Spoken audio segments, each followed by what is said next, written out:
Assalamualaikum warahmatullahi wabarakatuh. Salam sejahtera bagi kita semua.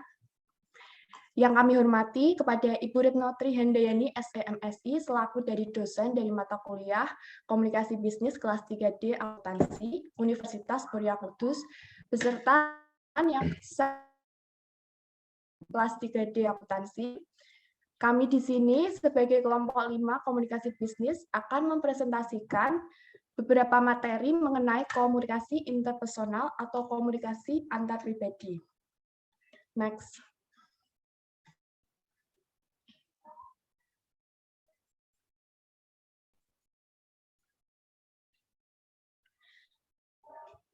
Kami terdiri dari 8 anggota kelompok. Yang pertama, Lailatul Putri Nurjana 12193. Yang kedua, Wahyu Purnomo Aji 12195. Yang ketiga, Eksmi Lanadina 12198. Yang keempat, Al-Fatahudin Asmi Falahan 12199. Yang kelima, Muhammad Alif Afrizal 12200. Yang keenam, Yusfiuna Elsa Francisca 12201. Yang ketujuh, Maulida Ulia Kamila 12156.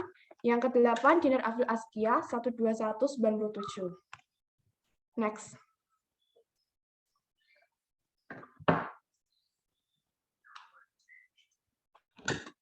Materi yang pertama yang akan kita bahas yaitu adalah mengenai pengertian apa sih komunikasi antar pribadi atau interpersonal.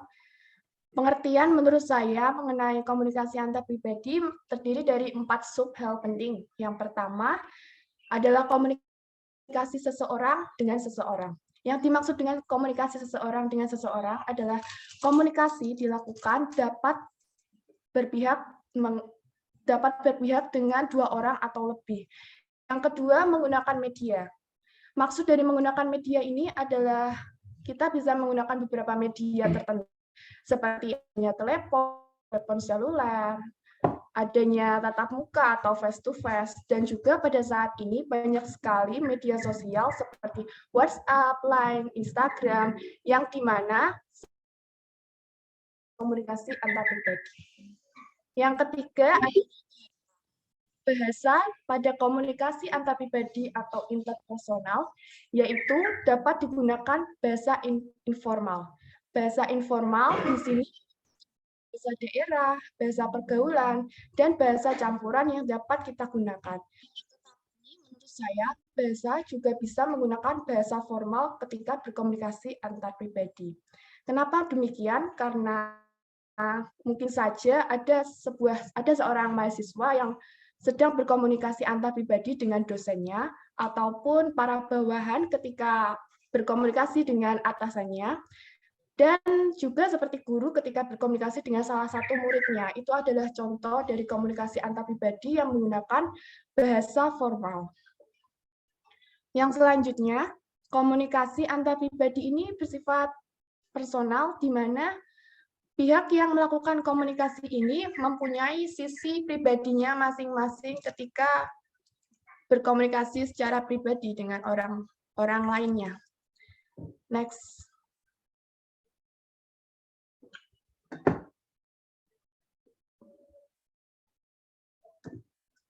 Selanjutnya, pengertian menurut beberapa ahli. Kami di sini menyajikan 2 para ahli, yaitu yang pertama Devito dan Mulyana. Menurut saya, Devito di sini menerapkan 3 pengertian. Yang pertama, memiliki hubungan. Yang kedua, dengan beberapa cara. Yang ketiga, menyampaikan pesan.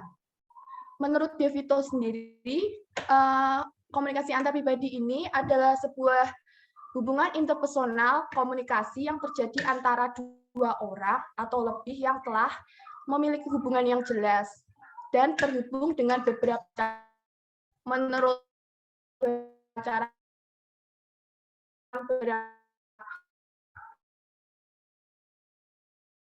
pembahasan sebelumnya. Yang selanjutnya adalah menurut Mulyana. Mulyana di sini terdapat 2 hal penting. Yang pertama adalah menggunakan tatap muka dan peserta di sini yang lain detail komunikasi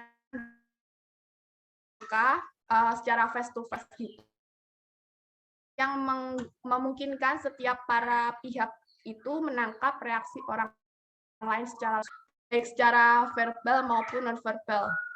Reaksi di sini itu biasanya berbentuk feedback, atau feedback di sini bisa berupa feedback positif maupun feedback negatif. Terima kasih. Materi selanjutnya akan disampaikan oleh Lailatul Putri Nurjana.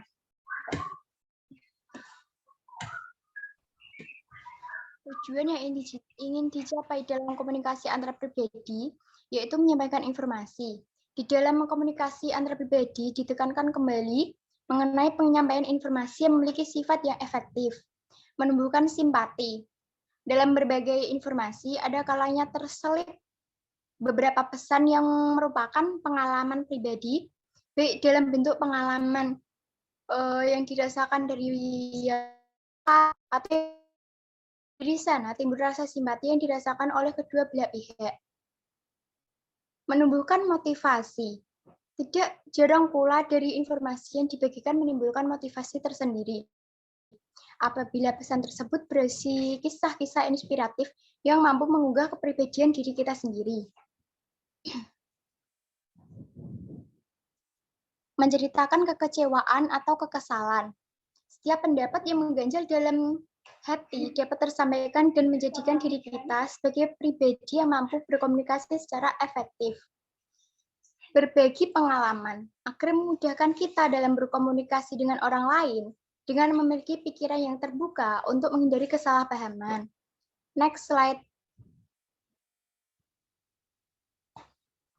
Manfaat antar pribadi. Menjalin hubungan yang baik dan positif antar pribadi. Menjadikan kita lebih mengenal diri sendiri dan terbuka pada orang lain, serta mengetahui cara menanggapi dan memprediksi sikap dan tindakan kita pada orang lain. Kedua, berguna untuk menjalin hubungan yang baik antar pribadi, serta dapat menghindari konflik yang mungkin terjadi.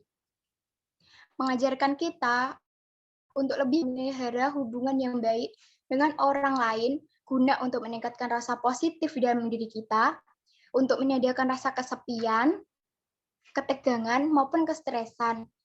Yang ketiga, meningkat kemanusiaan. Banyak waktu dapat dipandang tentang diri. Jadi, manfaat untuk dan sekarang psikolog maupun ahli terapi lainnya. Next slide.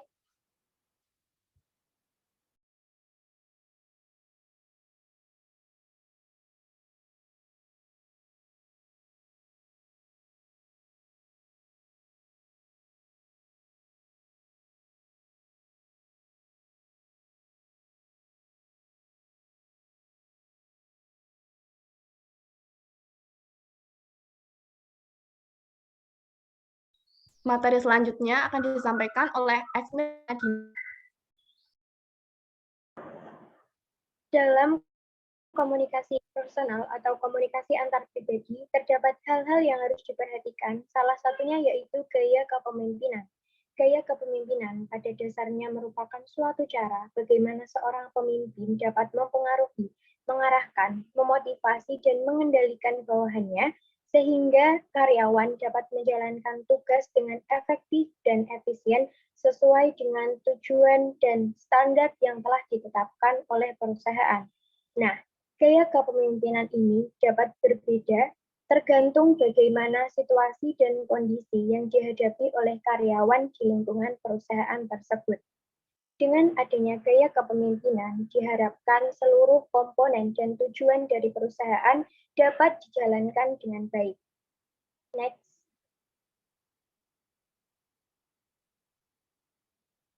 Adapun gaya kepemimpinan yang diterapkan dalam suatu organisasi diharapkan dapat menjalin komunikasi antar pribadi, yaitu antara manajer dengan karyawan, dapat berjalan dengan baik. Menurut Ludlow dan Penton, macam gaya kepemimpinan dibagi menjadi 4, yaitu 1. Pengarahan atau directing, yang kedua yaitu pembekalan atau coaching, Yang ketiga yaitu dukungan atau supporting, dan yang keempat yaitu pendelegasian atau delegating. Nah, untuk penjelasan yang pertama yaitu gaya pengarahan. Gaya pengarahan ini tepat digunakan di mana karyawan belum memiliki pengalaman yang cukup dalam menjalankan tugasnya. Dalam gaya kepemimpinan ini, seorang manajer atau pemimpin harus menjelaskan style mungkin dengan bagaimana mengerjakan dan kapan pekerjaan itu harus diselesaikan. Yang gaya pembekalan, gaya tepat di mana pengalaman yang kuat untuk menyelesaikan suatu pekerjaan. Dalam gaya kepemimpinan ini, manajer hanya perlu memberikan sedikit pengarahan dan sedikit pengetahuan tentang apa yang belum dimengerti oleh karyawan tersebut. Nah,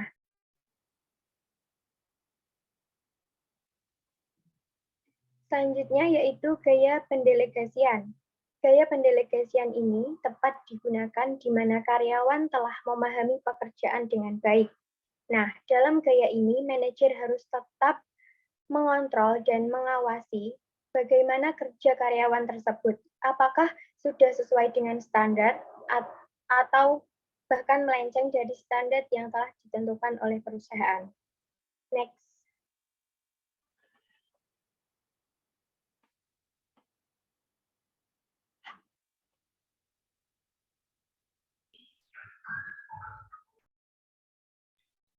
Yang selanjutnya akan disampaikan oleh Al-Fatahuddin Asmi Falahan.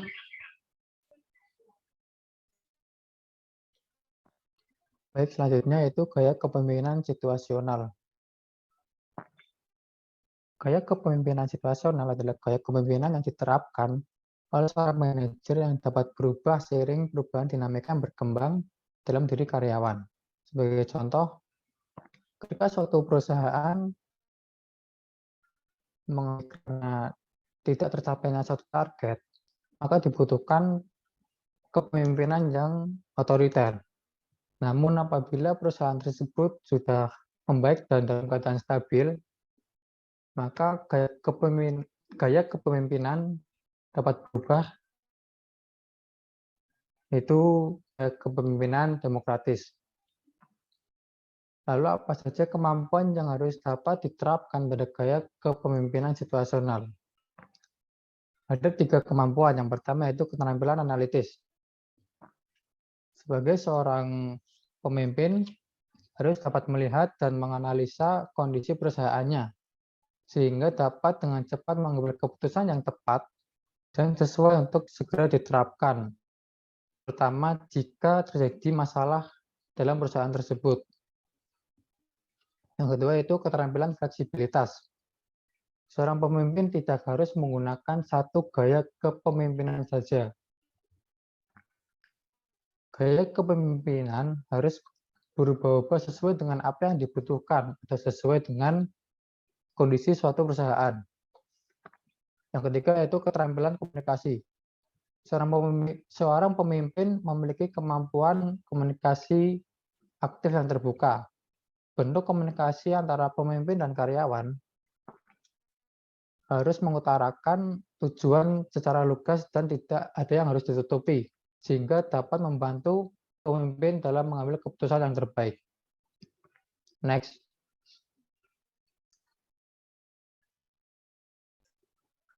Materi selanjutnya mengenai kepemimpinan inti akan disampaikan oleh Muhammad Alif Afrizal. Kepemimpinan inti. Menurut Hellriegel and Solocum, seorang manajer yang dinamis harus memiliki kemampuan sebagai berikut. 1. Pemberdayaan adalah perilaku pemimpin yang mendelegasikan kekuasaan, memberikan otonomi kerja, pelatihan, serta informasi pada bawahannya untuk meningkatkan motivasi. 2. Intuisi, kemampuan seorang manajer dalam menghasilkan sebuah gagasan-gagasan yang berkualitas tinggi. 3. Pemahaman, kemampuan seorang manajer untuk mengerti atau memahami sesuatu dan setelah itu diingat. 4. Visi, Bagi seorang manajer ada kemampuan merumuskan ide atau mimpi yang membantu membentuk masa depan. Bagaimana cara mengatur sebuah perusahaan agar bisa mencapai visi yang sudah ditetapkan. Next. Mengenai kebutuhan manusia akan disampaikan oleh Maulida Ulia Kamila. Kebutuhan manusia menurut teori hierarki kebutuhan. Abraham Maslow yang dikenal dengan teori hierarki atau jenjang kebutuhan yang menyatakan bahwa manusia memiliki 5 kebutuhan, yaitu kebutuhan fisiologis. Kebutuhan fisiologis itu kebutuhan untuk mempertahankan fisik, seperti kebutuhan makanan, minuman, oksigen, tempat berteduh, tidur yang atau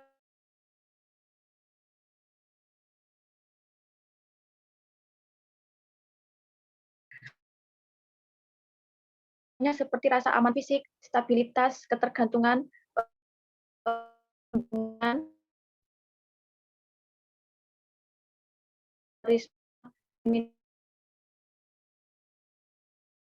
sosial. Tuhan ini melihat oleh orang lain.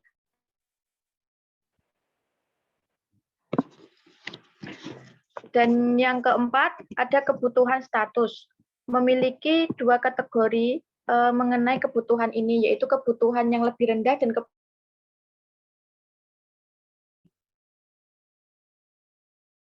itu menghormati orang lain, kebutuhan akan status ketenaran dan kemuliaan. Contoh kebutuhan yang tinggi, ada kebutuhan akan harga diri, termasuk perasaan, keyakinan, dan lain-lain. Yang kelima, ada kebutuhan aktualisasi diri. Kebutuhan dasar untuk membuktikan dari menunjukkan dirinya kepada orang lain. Kebutuhan aktualisasi diri ini juga termasuk kebutuhan yang tidak melibatkan keseimbangan, tetapi melibatkan keinginan. Next. Kebutuhan manusia atau teori 2 faktor. Menurut Frederick Herzberg, teori 2 faktor atau motivasi kesehatan merupakan pengembangan dari teori hierarki Abraham Maslow, yaitu ada faktor ketidakpuasan dan faktor kesehatan. Sesuai teori tersebut, faktor kebersihan sangatlah penting untuk menjaga tingkat kepuasan yang wajar di antara karyawan. Faktor-faktor seperti itu sebenarnya tidak menghasilkan kepuasan, akan tetapi ketidakhadiran mereka menyebabkan ketidakpuasan. Itulah sebabnya mereka dikenal sebagai ketidakpuasan. Kedua faktor tersebut melekat pada pekerjaan. Dengan demikian, peningkatan faktor-faktor ini juga akan menyebabkan kenaikan tingkat kepuasan, sedangkan penurunan tidak akan menyebabkan ketidakpuasan pada karyawan. Next. Materi selanjutnya mengenai mendengarkan sebagai keahlian antar pribadi akan disampaikan oleh Yusfiuna Elsa Francisca. Mendengarkan sebagai keahlian antar pribadi. Kegiatan mendengarkan orang lain merupakan kegiatan yang sering dilakukan, baik yang dilakukan melalui bertatap muka maupun dalam suatu kelompok. Setiap individu memiliki beberapa macam tujuan ketika mendengarkan sesuatu, antara lain berinteraksi dengan orang lain, menerima informasi, mengatasi masalah, dan saling berbagi perasaan kepada orang lain. Kegiatan mendengarkan itu sendiri bukanlah pekerjaan yang mudah dan perlu latihan yang cukup. Semakin banyak berlatih mendengarkan, maka semakin baik dalam memahami suatu percakapan dengan orang lain. Ada 3 gambaran bagaimana mendengarkan dengan aktif melalui, yaitu pertama, pikiran, kedua, emosi, dan ketiga, bahasa tubuh. Dengan pikiran, seseorang dapat memilih kata-kata yang tepat untuk disampaikan kepada pihak lain, sehingga dapat dipahami dengan baik dan benar.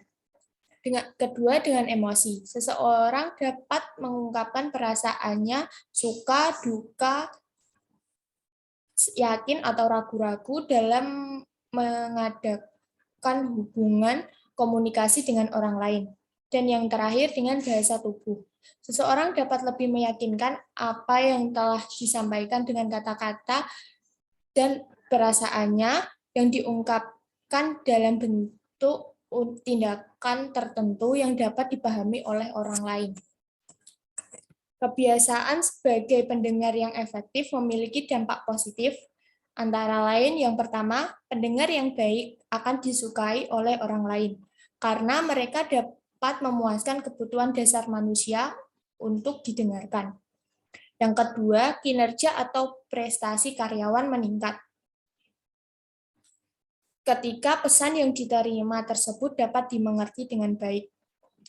Ketiga, umpan balik atau feedback yang akurat dari bawahan atau karyawan akan berdampak positif pada prestasi kerjanya. Yang keempat, manajer dan karyawan akan terhindar dari munculnya kesalahpahaman dalam menyampaikan suatu pesan. Yang kelima, pendengar yang baik akan dapat memisahkan mana fakta dan mana yang sekedar gosip. Dan yang terakhir, pendengar yang baik memiliki kecenderungan ide dari pihak lain sehingga hal tersebut dapat mendorong berkembangnya kreativitas. Next. Sekian penjelasan mengenai komunikasi antar pribadi dari kelompok 5, komunikasi bisnis. Mohon maaf jika ada kesalahan dari kelompok kami. Terima kasih. Wassalamualaikum warahmatullahi wabarakatuh.